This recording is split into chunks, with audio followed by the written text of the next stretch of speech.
Les champions. Éternel, bénisse le tambour.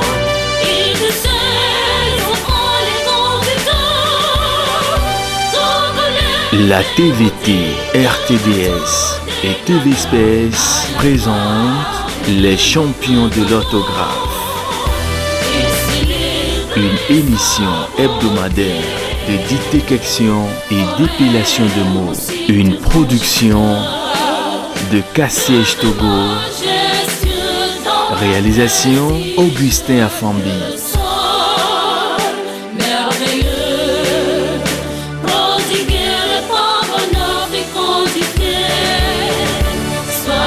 Coordination Marc Maudit. Kassiège Togo, les jeunes qui osent. Monsieur Marc Mondi. Merci. Mesdames et messieurs, bonjour. Bienvenue dans cette émission Les champions de l'orthographe. Une émission qui a pour objectif de promouvoir la culture de l'excellence dans le système éducatif de notre pays. Depuis 2014, nous avons lancé cette initiative et nous avons produit environ près d'une dizaine d'émissions régulièrement. Et après, nous avons rencontré de dures difficultés qui nous ont empêchés de continuer. L'émission était censée passer en direct sur notre chaîne nationale, la TVT. Jusqu'au jour d'aujourd'hui, nous n'avons pas encore la diffusion d'un seul numéro des émissions produites par le passé. Cependant, la direction de la TVT a pris sur elle de faire en sorte que dans les jours qui viennent, certainement la semaine que nous allons aborder d'ici la fin de cette semaine, que l'émission puisse commencer par être diffusée sur la chaîne nationale, la TVT. Et avec l'aide de Dieu, la télévision Space, télévision catholique, s'associera également à cette diffusion et permettra aux élèves étudiants et à tous les parents qui accordent un certain intérêt à cette initiative de suivre depuis leur maison cette émission. La dynamique que nous voulons créer est toute simple. Faire en sorte que tous les dimanches après-midi, en direct de la TVT, que papa, maman et les enfants à la maison, autour du petit écran, puissent faire la dictée en suivant les candidats qui sont réunis dans une salle de notre capitale et qui font cette même dictée. À la fin de la dictée à la télé, nous ferons passer le test de la dictée sur l'écran de manière à permettre à ceux qui sont à la maison de pouvoir lire et corriger leur copie. Ainsi, papa, maman et les enfants peuvent corriger leur copie et papa peut se moquer de maman qui aura fait plus de fautes, ou c'est plutôt maman qui se moquera de papa, ou alors les enfants qui diront papa, eh bien c'est avec un panier que tu as ramassé les fautes. Mais ce sera dans une ambiance décontractée et qui va favoriser l'apprentissage de cette langue que nous avons en partage, qui est notre langue officielle, le français, et donc en même temps son orthographe. Cela est d'autant plus important qu'aujourd'hui, avec le phénomène de SMS, les WhatsApp, sur le net, nous écrivons n'importe quoi. Les mots n'ont plus leur sens. Au moment où nous avons présenté cette initiative à M. Hilaire Mais sans Locodonou, il nous a surpris en nous disant que vous êtes bien tombés. Parce que l'hôtel où vous vous trouvez, c'est l'hôtel de la dictée. Monsieur Locodonou nous a confié qu'il ne recrute aucun membre de son personnel sans l'avoir soumis à un test de dictée.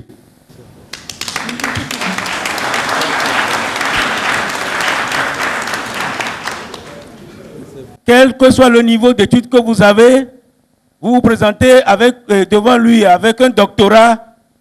Monsieur Locodonou vous dira, c'est bien, mais démontrez-moi de quoi vous êtes capable. Nous allons faire un petit test de dictée de 5-10 lignes. Et la plupart du temps, ceux qui prétendent avoir le doctorat repartent avec une trentaine de fautes sur ces 5-10 lignes.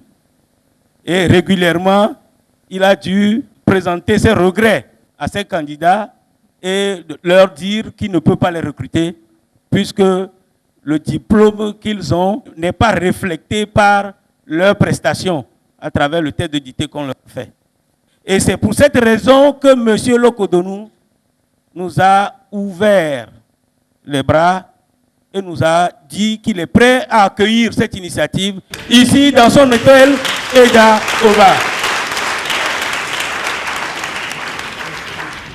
Qu'il souffre que je puisse vous faire certaines confidences ici sur ce dont nous avons bénéficié de la part de sa grande générosité. Dès le premier jour, M. Locodonou m'a conduit jusqu'à la réception de son hôtel et m'a présenté à tout son personnel. Il a donné des consignes ici. Monsieur Marc Mondi vient ici. Pour tout ce qu'il vous demandera, mettez cela à sa disposition. Aussitôt, il a donné des consignes pour qu'un bureau soit aménagé pour accueillir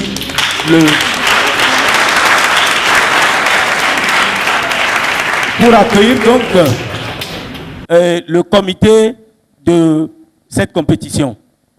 Bureau qu'il a tout de suite équipé de machines.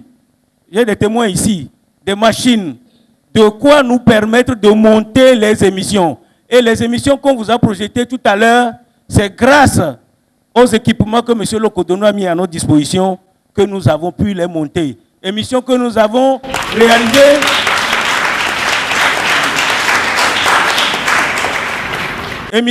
avons réalisées depuis 2016. Nous n'avons jamais pu faire le montage, si ce n'est grâce à lui. Il y a seulement 2 mois que M. Locodonou a mis à notre disposition gracieusement le matériel qu'il faut. Et donc, nous avons un bureau climatisé et nous avons connexion haut débit. Et nous travaillons jusqu'à 21h, 22h quelquefois. Et tenez-vous bien, le déjeuner nous est servi à l'hôtel, ici, tous les jours.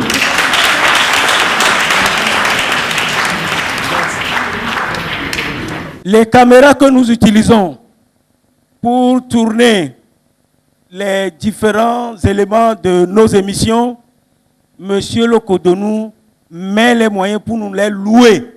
Ce ne sont pas les caméras de la télévision, mais c'est les caméras louées par les soins de M. Locodonou pour nous permettre de travailler dans de bonnes conditions. Et l'émission que nous sommes en train de réaliser en ce moment, c'est grâce à cette générosité que nous avons autant de caméras dans cette salle pour tourner cette émission.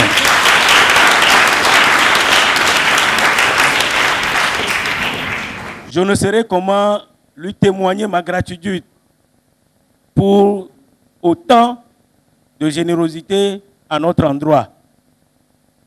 Je voudrais tout simplement ici inviter les candidats à trouver la meilleure formule pour dire merci à M. Locodonou. Ce sera à travers les applaudissements lourdis.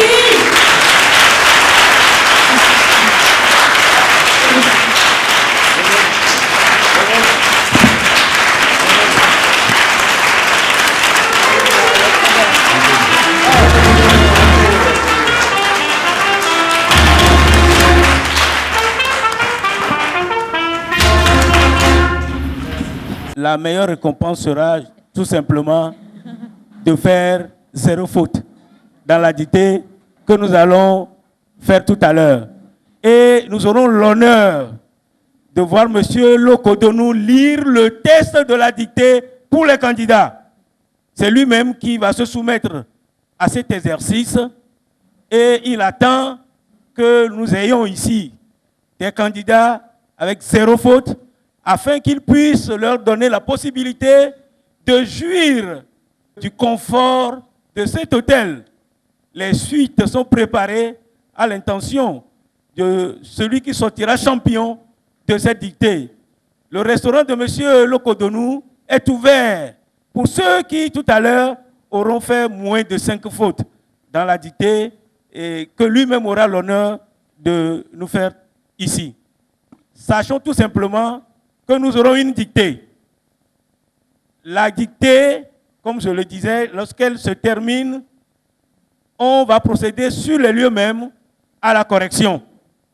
Et de façon transparente, les feuilles de chaque candidat leur seront retournées afin que chacun puisse vérifier si on a exactement donné les notes qu'il mérite.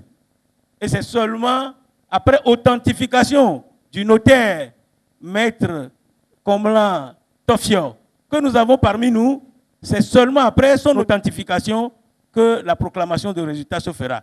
Et juste après la proclamation des résultats, nous allons passer à la seconde phase, la phase ultime de cette compétition, l'épellation des mots. Il y a beaucoup d'enfants aujourd'hui. Épellation des mots, et généralement, quand on épelle le mot, on explique le mot en faisant référence à l'étymologie du mot. Le mot est de quelle origine? Grec, latine, arabe, danoise.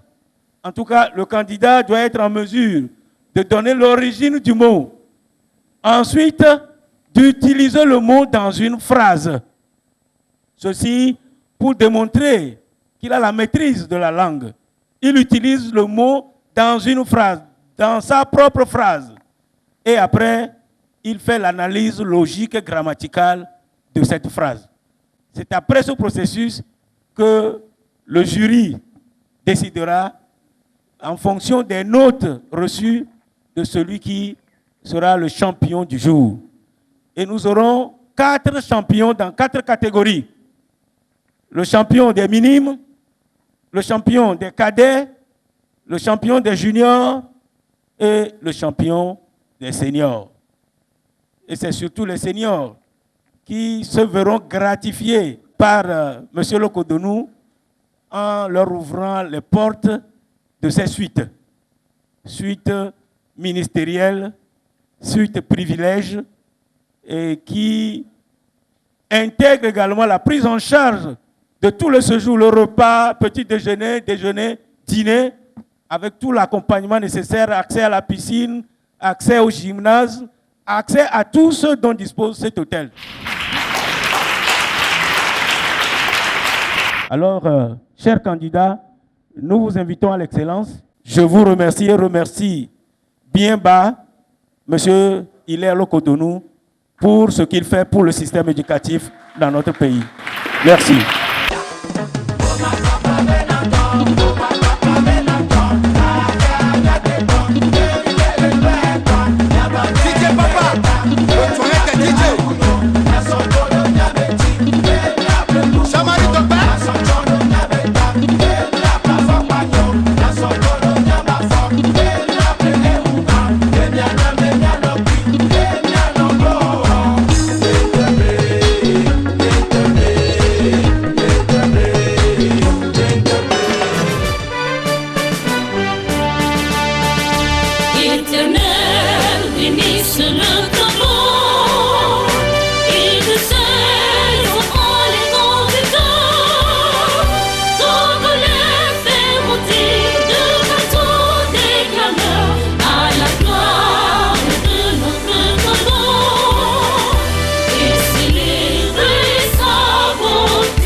Le projet en lui-même, il est très pertinent.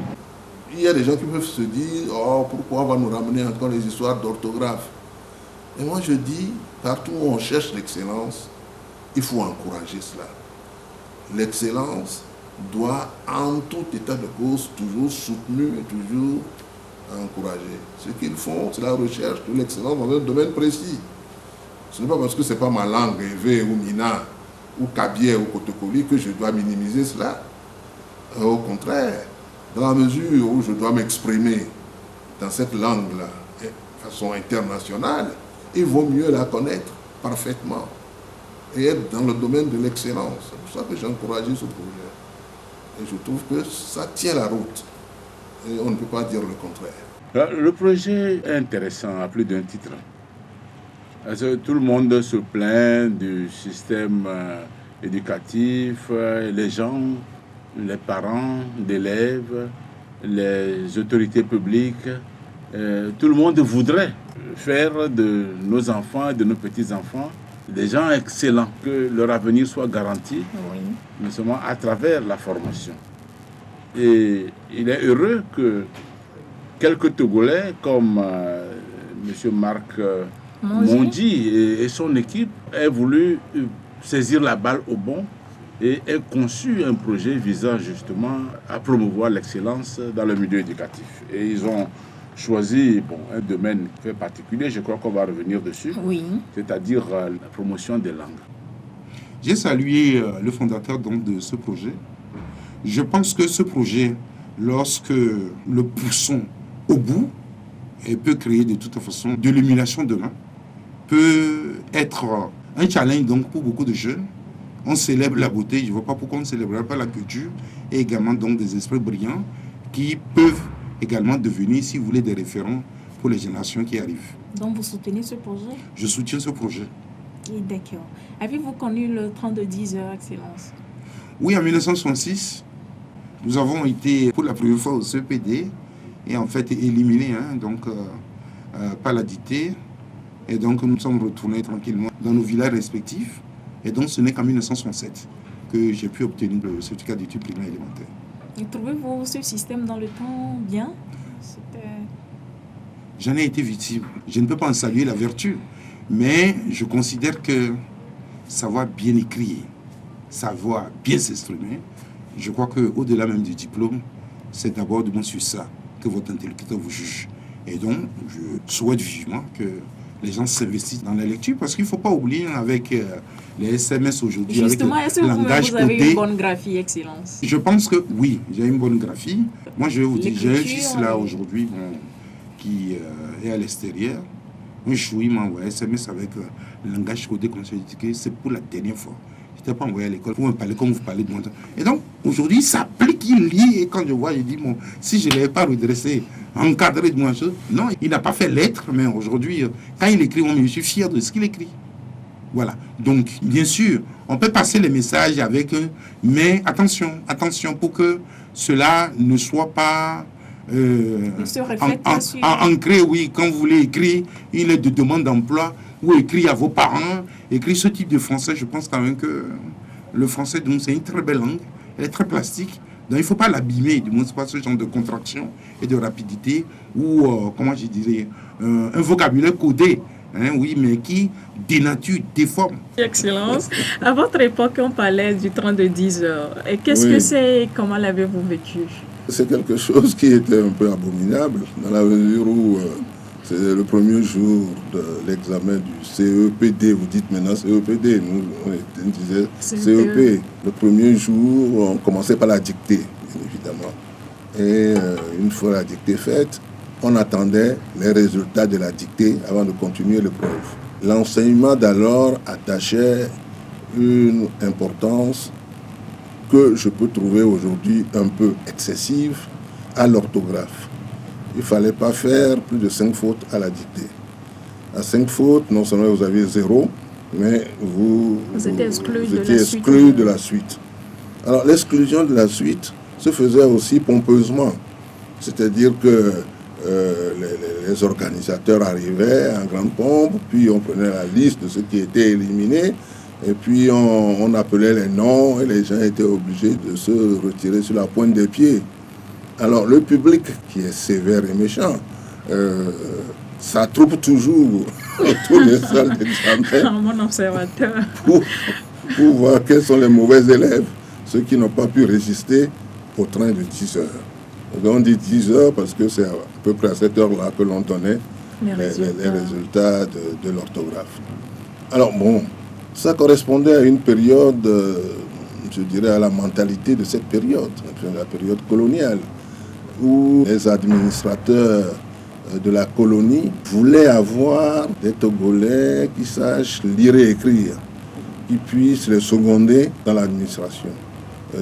Nous avions des fonctions qui étaient des fonctions de petits cadres dans l'administration, ou même dans le secteur privé. Alors la condition sine qua non, c'était d'abord de pouvoir écrire français convenablement, sans faute.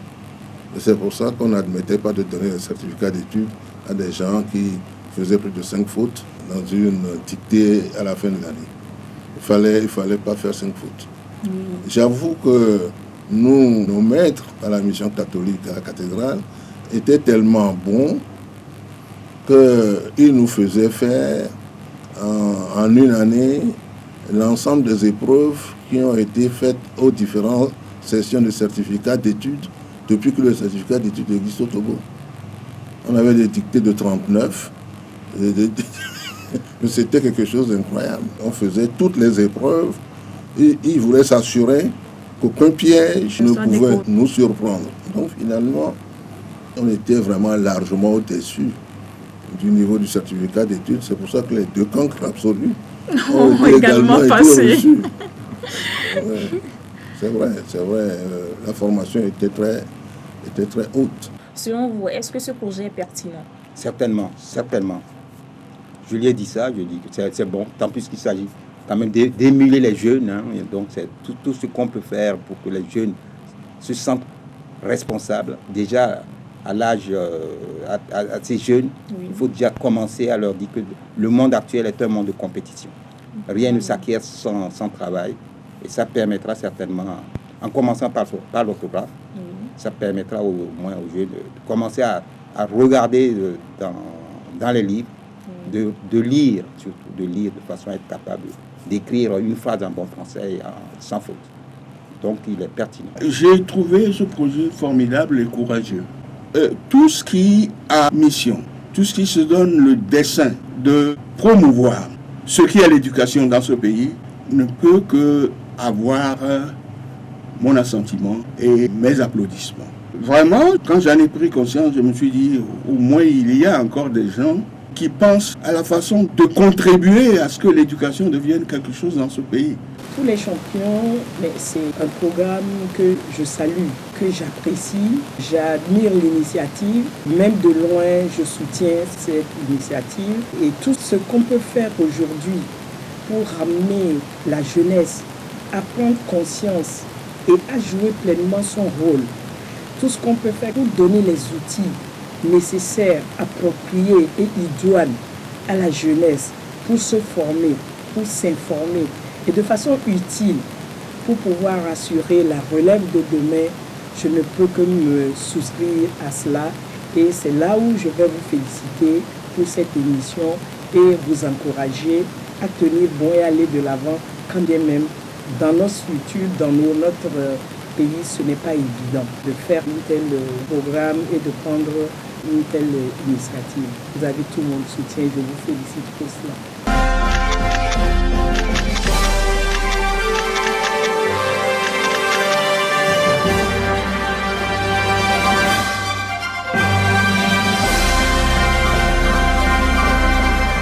Qu'est-ce que vous pouvez dire du système éducatif? Quelles sont les réalités que vous observez, le système éducatif togolais? Bon, alors, une chose qui est simple, ce n'est pas seulement au niveau d'un hôtel comme le mien, mais c'est aussi, surtout, je dirais, l'étendue du territoire, voire de l'Afrique. Quand vous employez des gens, vous êtes obligé de savoir à quel niveau ils viennent vers vous pour avoir un poste. Et c'est vrai, à l'ouverture de ce hôtel, nous avons vu beaucoup de diplômes de BTS, beaucoup de maîtrises, beaucoup de licences. Et quand nous faisons le test, M.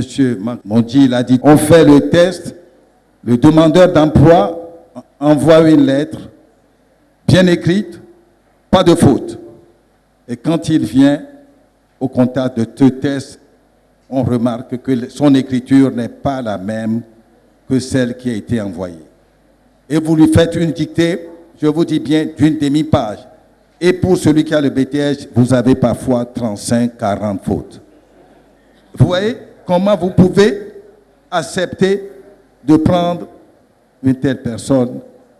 Je mets ça au niveau de la tricherie. On ne peut pas prendre celui-là à la place de ceux qui n'ont peut-être pas eu sa moyenne forte, mais qui testaient chez nous. On fait 0 faute, petite rédaction, bien faite. Et vous, parfois, on leur pose des questions. Il y en a qui disent on a le bac. On leur demande quelques philosophes, ils n'arrivent pas à citer. Ils n'en sortent pas. Celui qui dit qu'il a eu le BPC, ils font en mathématiques, ils font le théorème de Pythagore. Vous leur posez, ils ne savent pas. Tout ça réuni fait que nous avons peur pour la jeunesse. Si le bac, le BPC, et tout ça se délivre de cette façon, je me pose la question. Où nous allons avec nos enfants? Voilà ce que je peux leur dire. C'est surtout, je le répète, ceux qui savent qu'ils n'ont pas beaucoup de moyens, et ceux-là doivent beaucoup travailler. Oui, tout à fait. Aujourd'hui, il est difficile de faire une critique entre aujourd'hui et hier. On dirait qu'aujourd'hui, le système éducatif est en déliquescence. C'est-à-dire qu'il faudrait tout revoir. Tout revoir. À qui la faute? Il y a un certain nombre d'acteurs. La faute est à l'État, la faute est aux parents, la faute est aux élèves eux-mêmes. Donc, il faudrait revoir les choses. Moi, j'avoue que je suis outré lorsque, en tant qu'entrepreneur, et que des jeunes me sollicitent pour un emploi, que eux, quand je leur dis « faites-moi une demande d'emploi ou une demande de stage », et qu'ils se mettent à côté, que les mots qu'eux-mêmes choisissent, ce n'est pas une dictée, hein, les mots qu'eux-mêmes ils choisissent, qu'en 3 phrases, qu'on trouve 4 fautes ou 5 fautes. Et là, c'est regrettable. Alors on se demande, qu'est-ce qui se passe? Où allons-nous? Alors qu'à l'époque, on ne peut pas écrire, on faisait attention à tout. Même l'écriture, quand on parle de plein et délié, c'est-à-dire on n'écrit pas n'importe comment. On écrit, on remplit les choses, on parle de plein et délié. Et donc, aujourd'hui, il y a un problème. Il y a un problème, il faut s'en convaincre, et il faut en savoir les sources, et pouvoir exiger ou essayer d'apporter des améliorations qu'il faut. Des problèmes qui ont été accentués avec le phénomène de SMS. C'est vrai, ça fait partie des maux dont souffre le système éducatif, parce que aujourd'hui, les NTIC ont pris le pas sur un certain nombre de choses, sur des préoccupations. Vous imaginez que lorsque parfois des enfants s'abritant derrière les SMS, ils vous envoient, et même des personnes adultes, ils vous envoient des messages abrégés avec des fautes. Donc on s'abrite derrière cela. Moi, mes enfants, quand ils m'écrivent des SMS ou des mails, alors je reprends les fautes, je les corrige et je leur dis, attention, pas de SMS, pas d'abréviation avec moi, il faudrait que vous recommenciez. C'est clair, parce que je ne vous cache pas que jusqu'à une classe donnée, mes enfants, je me réveillais à 5 heures et je leur faisais chaque fois une dictée. Chaque matin, une dictée, c'était leur petit déjeuner avant d'aller à l'école. Parce que je suis très attaché au français, je suis très attaché à l'écriture, eh bien, c'est pour ça que je n'ai pas hésité non plus à accepter cette sollicitation des organisateurs de Parcours de Champions pour pouvoir dire aux enfants qu'il y a un problème, il faudrait, n'est-ce pas, qu'ils prennent conscience pour que nous puissions avancer. L'initiative qui consiste à identifier des champions et des icônes pour la jeunesse est pour moi une excellente initiative. La jeunesse aujourd'hui se cherche. Elle a besoin d'icônes, elle a besoin d'exemples. Alors évidemment, la facilité, c'est d'avoir Bill Gates ou d'avoir un acteur ou un chanteur. Mais si nous cherchons des exemples d'hommes d'affaires, d'hommes qui ont réussi dans leurs affaires, dans les challenges et l'environnement des affaires, la jeunesse aujourd'hui, d'abord, n'a pas la tâche facile. Si je prends mon exemple à moi, sortis de l'université, les entreprises nous attendaient. Aujourd'hui, pour un jeune, ça n'est pas le cas. Même avec un excellent diplôme, le jeune doit chercher, il a des difficultés, les entreprises ne recrutent pas peu. C'est pour cela que il faut que les jeunes se donnent des exemples, se donnent des images d'hommes à suivre, l'exemple à suivre. Et l'exemple d'un homme qui a réussi est une excellente chose. C'est pour ça que cette initiative de montrer aux jeunes X, 5, 6, 7, 8, 10 personnes qui ont brillamment réussi, avec des qualités différentes, dans des positions différentes, mais toutes avec un grand professionnalisme, c'est un exemple à donner à la jeunesse. Il n'y a aucun doute. Il faut leur donner toutes les chances pour réussir. C'est une chance de plus. Ils ont déjà un diplôme. Mais il faut, en plus du diplôme, qu'ils savent suivre l'exemple des anciens ou de ceux qui ont réussi. Ben, écoutez, je vais commencer par vous raconter une anecdote. Quand je suis arrivé au Togo, j'ai sympathisé avec un certain nombre de Togolais. Un monsieur qui avait déjà quelques années de plus que moi, et nous avons parlé de la langue française. Eh bien, ce monsieur était capable de réciter du Lamartine, ou du Musset, ou du Racine, par vers entier, ce que moi j'étais incapable de faire. Et je me suis dit, mais comment se peut-il que cette personne soit capable de réciter des pages de vers français, alors que moi je ne suis pas capable de le faire. Donc, j'ai trouvé au Togo une excellente connaissance de la langue française. Ça a été le cas de la personne que je viens de citer, ça a été le cas du président Simenou, c'est également le cas du président Ayalé. Le président Ayalé, quand il regarde une lettre, quand il regarde un document, il va tout de suite trouver la petite faille, la petite faute, l'erreur. Alors maintenant, pour en revenir au problème de la jeunesse, ce que nous constatons, mais là aussi il faut faire un retour en arrière. Dans ma jeunesse, qu'avions-nous comme distraction? Nous allions au cinéma une fois par mois. La seule distraction, c'était les histoires que racontaient nos parents et la lecture. Nous n'avions même pas de télévision. Aujourd'hui, un jeune, qu'est-ce qu'il a sous les yeux? La télévision, les vidéos, les tablettes, les téléphones. Tout ceci n'encourage pas à la connaissance de la littérature ou à la connaissance de l'orthographe. C'est triste à dire, mais nous étions dans un contexte favorable. Les jeunes d'aujourd'hui ne sont pas dans un contexte favorable. Et lorsque je lis une lettre d'un candidat avec beaucoup de fautes d'orthographe, même si ce candidat a une certaine valeur, et c'est ce que je vais aller chercher en fait, mais même s'il a une certaine valeur, non-connaissance de l'orthographe ou le manque de connaissance de l'orthographe va le desservir. Il n'y a rien à faire. L'orthographe reste un des critères pour juger de la qualité d'un homme.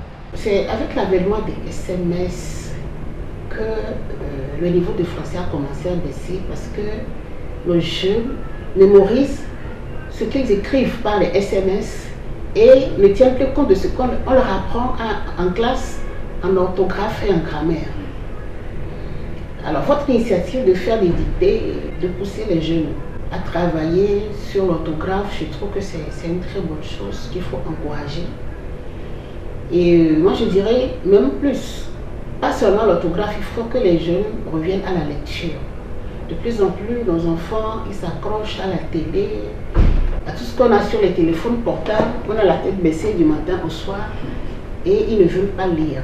Et ça, c'est vraiment un problème. Parce que quand on lit, la mémoire enregistre les mots qu'on lit. Et même quand on te fait une dictée, peut-être que tu n'as jamais vu ce mot, mais parce que tu l'as lu quelque part, ta mémoire l'a filmé et tu peux le reproduire. La grammaire, l'orthographe, c'est bien, mais j'ajouterais que la lecture aussi, c'est aussi important. Ça, c'est un vœu personnel, parce que je vois dans les pays où la langue française est le mieux maîtrisée, c'est parce que ces gens, ils ont une culture de la lecture, tout le temps. Même aujourd'hui, les Français nous écrivent avec plein de fautes. C'est pourquoi je dis que ce n'est pas un problème typiquement togolais, c'est un problème général qui est mondial. Donc, j'apprécie vivement votre émission sur l'orthographe, les dictées et les concours de dictées pour encourager les jeunes à améliorer le français. Le niveau des jeunes, il est à l'image du niveau des enseignants. Hein? C'est ce que je veux dire. Hein? Ben oui. Les enseignants d'aujourd'hui, ce n'est pas la même chose que les enseignants que nous on a eu il y a 50 ans et plus. Moi, j'ai commencé le collège. J'avais comme enseignant des brevetés. Ah oui, à l'époque, il n'y avait pas beaucoup de bacheliers. J'avais comme enseignant des brevetés. Mais ils avaient un niveau. Hein. Même avant le collège d'abord, l'enseignement primaire, les étudiants qu'on avait à l'époque, qui sortaient de l'école normale d'Atapamé ou l'école normale de Tocqueville, des gens qui étaient très bien formés. Il y avait la dictée, la grammaire. Maintenant, je ne sais pas. Quand vous passez l'examen, vous allez au CEPE. Ben, la dictée, quand tu fais 5 fautes, on t'élimine. Il y avait la dictée. Après la dictée, c'est l'écrit. Vous étiez en train de composer, quand on vient avec les feuilles et puis on cite les noms de ceux qui doivent partir, on élimine. À l'écrit, vous finissez l'écrit, on élimine encore à l'oral pour avoir le CEPE. C'est pas le CPD. Il y avait les accords, tu ne peux pas faire une dictée sans connaître la grammaire. Les conjugaisons. Mais aujourd'hui, le système, bon, c'était à l'époque le système syllabique, Aba, de Ata. Maintenant, on dit c'est global, les enfants ne maîtrisent rien, si bien que les niveaux baissent. Même jusqu'à la licence aujourd'hui, tu vas avoir un étudiant qui te dit qu'il est licencié, qui a la maîtrise, il t'écrit une lettre, c'est rien que de faute. Les enfants, les gars aujourd'hui écrivent comme ils entendent. Dans nos services, c'est pareil, tu vas voir quelqu'un qui a le BTS, qui a le quoi, tu te demandes s'il a fait le CM2, s'il a appris la grammaire. Donc, je crois que le nouveau, moi, je suis professionnel de l'enseignement, hein, je crois qu'on doit revoir le système d'enseignement. Ben, c'est pas au Togo seul, hein. Je crois que presque partout. Même en France, le nouveau est bas. Je crois qu'actuellement en France, ils sont en train de revoir ça avec le ministère actuel de l'enseignement ou bien de l'éducation nationale. La maîtrise de l'orthographe fait partie, à mon avis, d'un vaste programme de remise en cause de l'enseignement dans notre pays. Si, je ne sais pas, mais moi j'ai eu mon père qui a travaillé avec les colons. À l'époque, il y a une trentaine d'années, vous remarquez qu'un infirmier d'État ou bien un cadre de l'enseignement ou bien de la fonction publique d'un niveau BEPC ou bien un niveau bas avait une certaine maîtrise de la langue française et une certaine maîtrise de l'orthographe. Ce n'est plus le cas aujourd'hui, donc à mon avis c'est un problème d'ensemble qui va dans le cadre de la refonte même du système d'enseignement dans notre pays. Et au-delà de ça, il y a également l'homme lui-même qui, pour pouvoir avoir une certaine connaissance en français, maîtriser la langue de Molière et bien écrit, doit toujours travailler sur la grammaire, sur l'orthographe. Donc il y a un travail d'ensemble qui doit être fait par l'État, mais un travail aussi qui doit être fait par la personne elle-même. Moi, j'ai l'habitude d'aller presque toutes les semaines acheter des journaux dans les librairies de la place. Vous voyez, il y a très peu de Togolais qui viennent acheter cela. Il y a très peu de Togolais qui ont des manuels sur l'orthographe, sur la grammaire, et qui chaque fois qu'ils lisent. Donc tout ça là, je crois qu'il faut remettre ça dans les habitudes des Togolais, et que les Togolais même sachent que pour être un homme de qualité, parce que le fait même de parler, de s'exprimer, fait en sorte qu'à travers votre expression, on sent la qualité de l'homme que vous êtes. Donc tout ça là, je crois que les élèves, autant que l'État doit faire en sorte que l'enseignement, par la connaissance de l'orthographe, de la grammaire, on puisse construire un homme d'une qualité intellectuelle digne de ce nom. Je pense que cette émission, elle est bonne. Elle est bonne, elle est bienvenue. Les enfants pensent aujourd'hui que Quand on n'a pas d'argent, on ne peut plus aller à l'école. L'argent, c'est un moyen. C'est un moyen. Et quand il n'y a pas d'argent, on peut faire ce qu'on veut. Parce que, quand je le dis, les gens me crient dessus. Mais c'est vrai. Parce que les choses s'entremêlent de manière que, dès que vous avez d'abord la volonté, il y a Dieu qui met sur votre chemin quelqu'un pour vous aider. Vous avez aussi compris? Je comprends. Moi, je ne suis pas prêt à aider quelqu'un qui ne veut pas avancer. C'est quand vous voulez avancer que moi je peux vous aider. Je ne peux aider que mes enfants qui veulent avancer. C'est la même chose. Les enfants, ils n'ont plus de modèle. Ils n'ont pas cette volonté-là.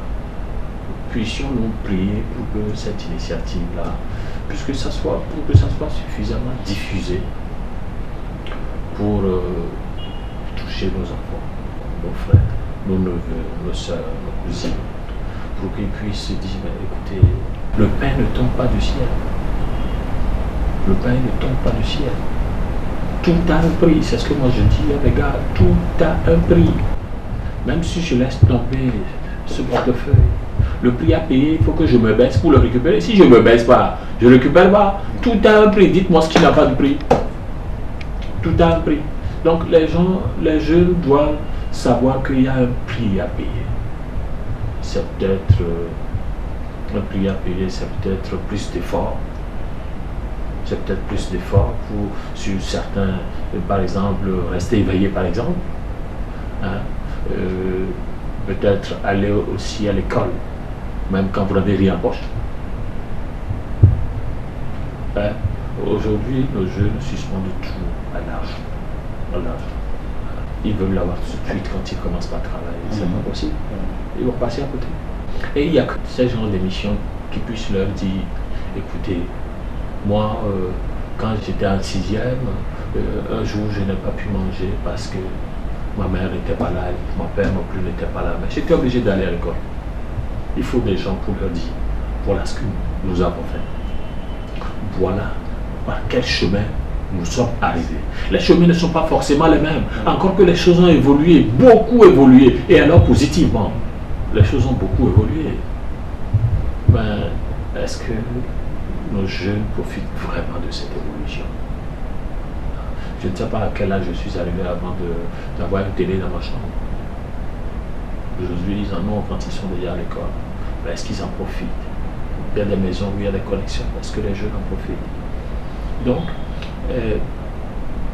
ce type de mission, pour moi, vont avoir une vocation à faire comprendre aux jeunes que les gens n'ont pas ce que vous avez aujourd'hui. Voilà là où ils en sont arrivés. Voilà. Tout ce que vous avez aujourd'hui, c'est super. Ben, on n'avait même pas le 10e de ça. Mais voilà là où les gens sont arrivés. Voilà. Donc c'est une belle émission, je trouve. Puisse-t-elle se perpétuer et que sa diffusion soit suffisamment répandue. Si j'estime que cette initiative est à saluer, que cette initiative peut encourager les jeunes à aller de l'avant, à cultiver l'excellence, c'est parce que nos jeunes, nos frères, pas seulement nos jeunes, n'importe qui, puisque nous cherchons tous les jours à avancer dans nos connaissances, cette initiative permettra à tout un chacun de comprendre qu'au-delà des formations que l'on a, au-delà de la connaissance que l'on a au niveau professionnel, l'homme doit chercher tout le temps à cultiver l'excellence. L'homme doit chercher tout le temps à tendre vers la perfection, même si elle n'est pas de ce monde. Et nos jeunes doivent comprendre également que le tout n'est pas de faire une bonne formation et d'avoir la chance d'avoir un bon boulot, mais ils comprendront également que c'est un ensemble. Il y a des comportements à adopter, et si demain vous aussi vous visez cet objectif-là, nos jeunes pourront également tirer des leçons à partir de ces émissions qui les amènent à cultiver l'excellence.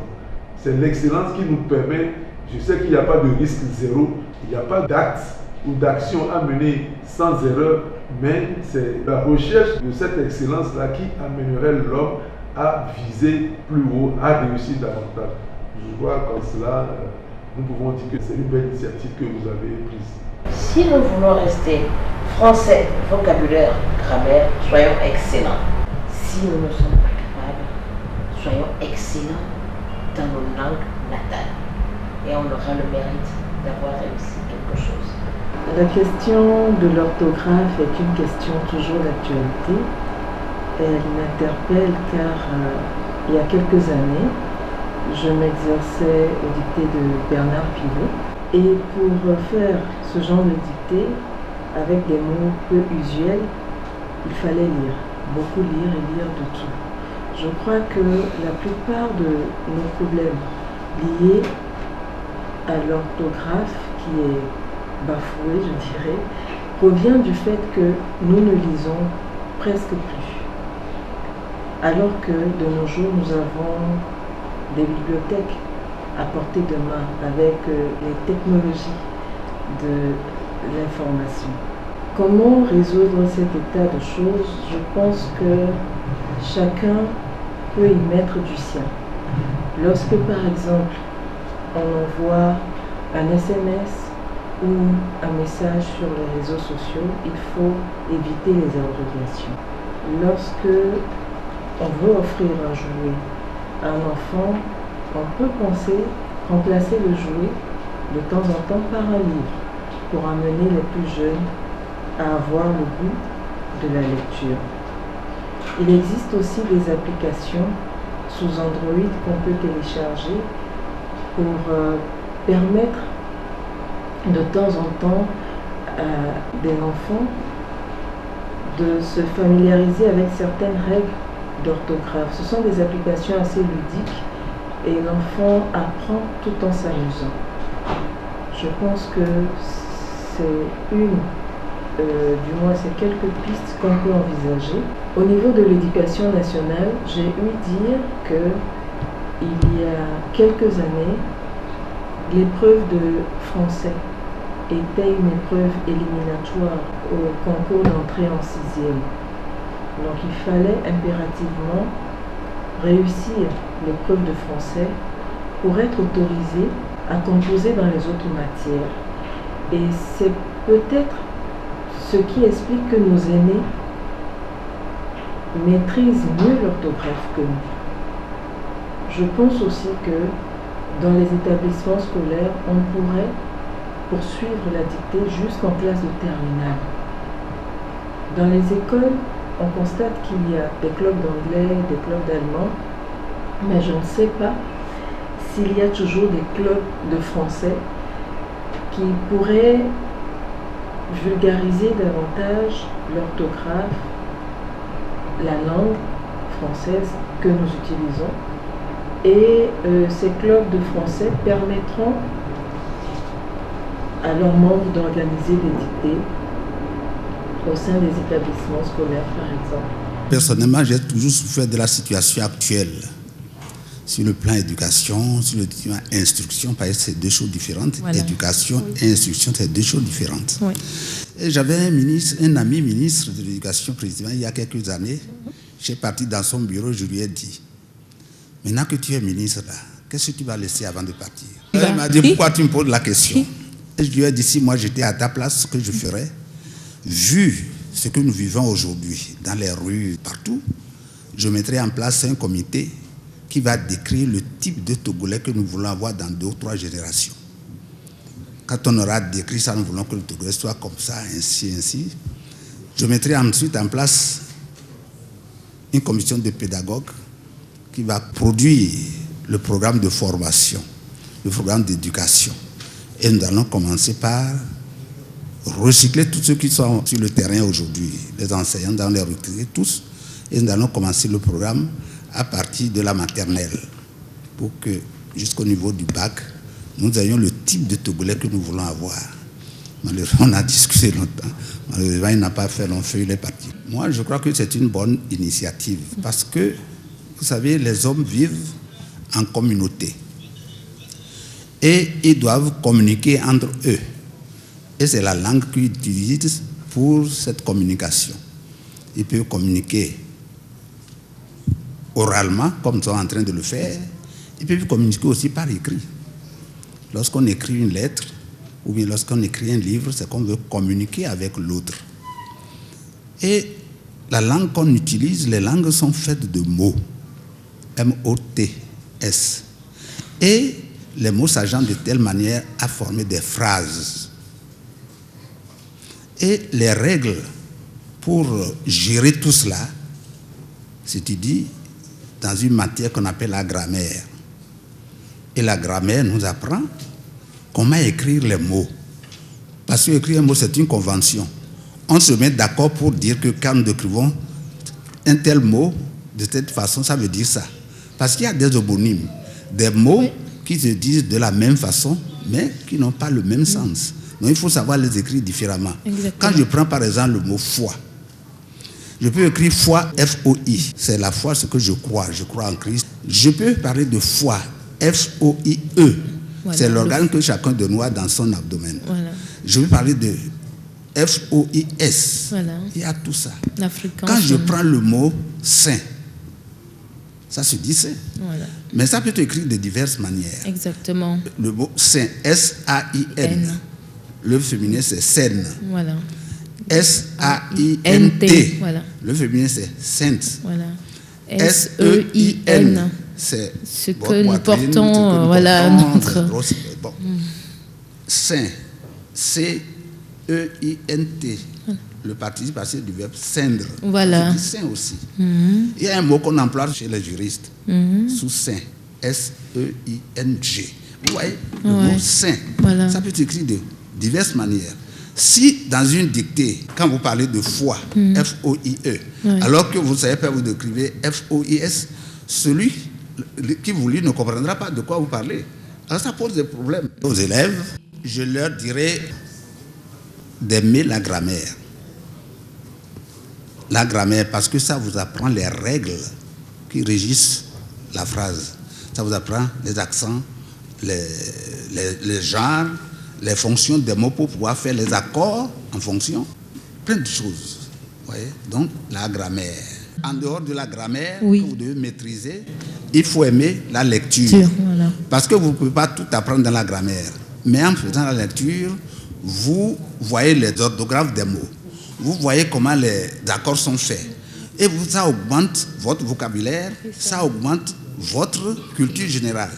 Parce que pour que vous puissiez réussir une dictée, par exemple, et vous avez toujours des dictées à faire. Lorsque vous êtes secrétaire chez un patron, il vous dicte ces lettres, c'est à vous d'écrire.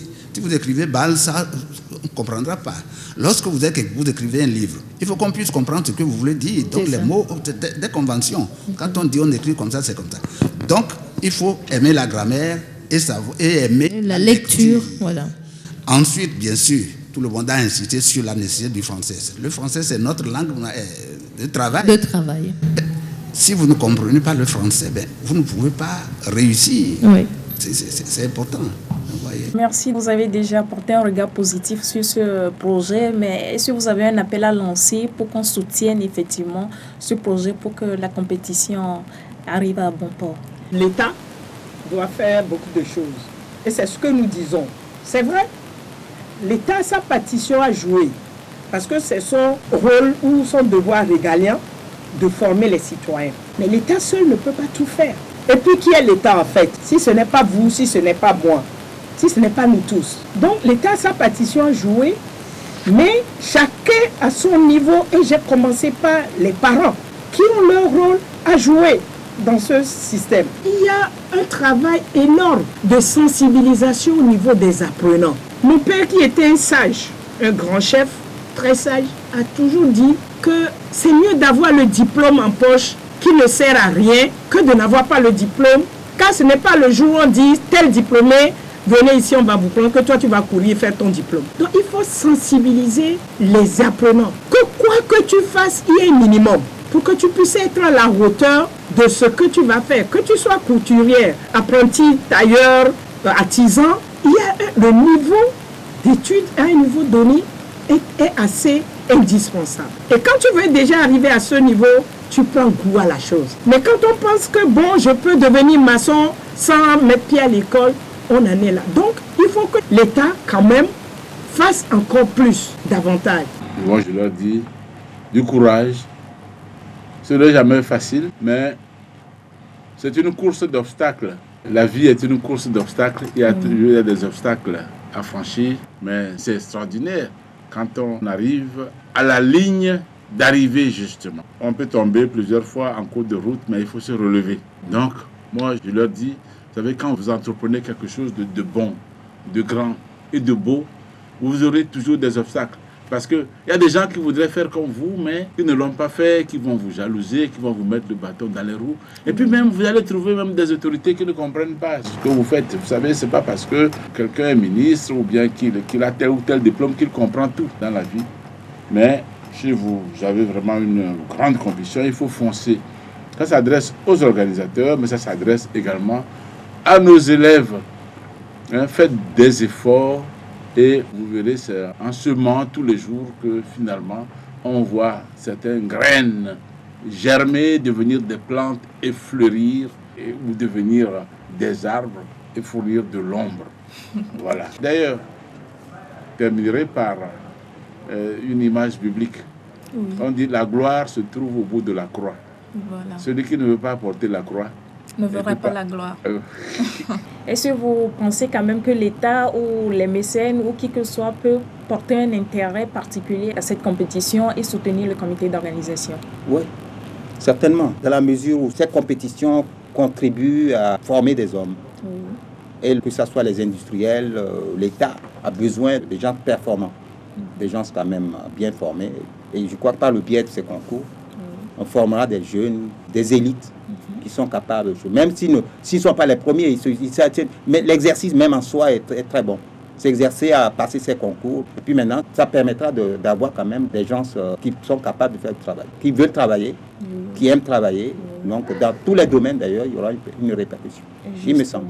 Au départ, on avait dit que la pertinence n'est pas à discuter. C'est un projet quand même très pertinent qui permettra aux jeunes, ceux qui travaillent avec nous, ceux qui viendront nous remplacer, une formation solide. Donc j'encourage les promoteurs de ce projet qui est quand même très, très, très lourd. Je disais à M. Mondi que ce n'est pas un projet facile parce qu'il faut des moyens. Je crois que je les encourage à le faire. Et puis peut-être l'étendre, comme on avait dit, à d'autres domaines qui permettront d'avoir des élites togolaises pour le développement de notre pays. D'abord, je voulais rappeler aux uns et aux autres que toute vie est une mission. Nous avons tous une feuille de route en venant ici. Mais la feuille de route ne se déroule pas aussi aisément. Il faut beaucoup de sacrifices. Il faut beaucoup de foi, beaucoup de bonne volonté. Aux jeunes qui renoncent faute de moyens, je les dis non, vous avez les moyens. Investissez-vous dans la foi, dans le courage, dans la détermination. Parce que votre vie sera ce que vous en ferez aujourd'hui. Et je suis sûr que le Togo dont nous rêvons, c'est vous qui allez le porter. Ce pays, je l'ai dit, il donnera le monde. Ce n'est pas moi qui ai dit que le Togo est l'or de l'humanité. On n'a pas dit qu'il est l'or du continent. On dit qu'il est l'or de l'humanité. C'est vous qui allez faire briller ce toit-là demain. Et donc, aucun sacrifice n'est trop grand que vous investissez pour dépasser vos propres limites, pour être les meilleurs, les champions de demain.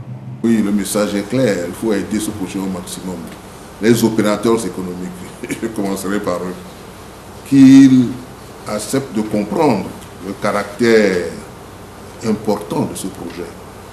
Et donc de faire quelque chose pour aider les organisateurs. Aux élèves de participer très sérieusement parce que c'est au détour d'un déclic que se noue parfois le destin d'un homme. Ce qui va se faire là, ça va permettre de choisir quelqu'un, un ou deux. Pour eux, ça va être le déclic de leur vie et dans leur vie. Alors, il faut qu'ils le fassent très très sérieusement. Aux organisateurs d'être impartiaux, de ne pas sombrer dans des préférences obscures. Et donc le projet prendra corps et vivra. Et il faut que nous tous nous soutenions ce projet. Moi, ce projet a mon appui. Alors je les encourage à poursuivre cette initiative et également j'invite les partenaires, le gouvernement et la communauté internationale à adhérer à cette belle initiative pour la promouvoir. Parce que quand vous offrez à des jeunes des exemples à imiter, vous leur proposez un chemin qu'ils peuvent facilement emprunter. Et je pense que en donnant aux promoteurs, aux organisateurs de cette initiative toutes les chances de réaliser leur objectif, quelque part, on sert également la cause de notre nation. Quand on construit un homme, on bâtit nécessairement la société à laquelle il appartient. Et donc c'est un mot d'encouragement que j'adresse aux organisateurs et également une exhortation que je me permets également d'adresser et à tous ceux qui peuvent, d'une manière ou d'une autre, contribuer à la réussite de cette initiative.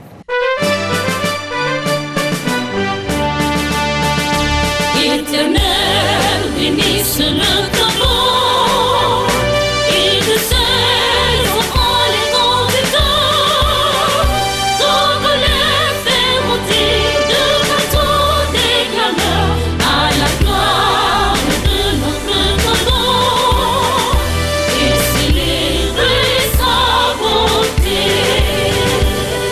Forêt aussi te rend chanteur, fleuve majestueux dans la prestige, le sol merveilleux, prodiguer le bonheur fécondité. Soyez dans vos écoles, dans vos la nation. pays de nous. Cassiège Togo, les jeunes qui osent.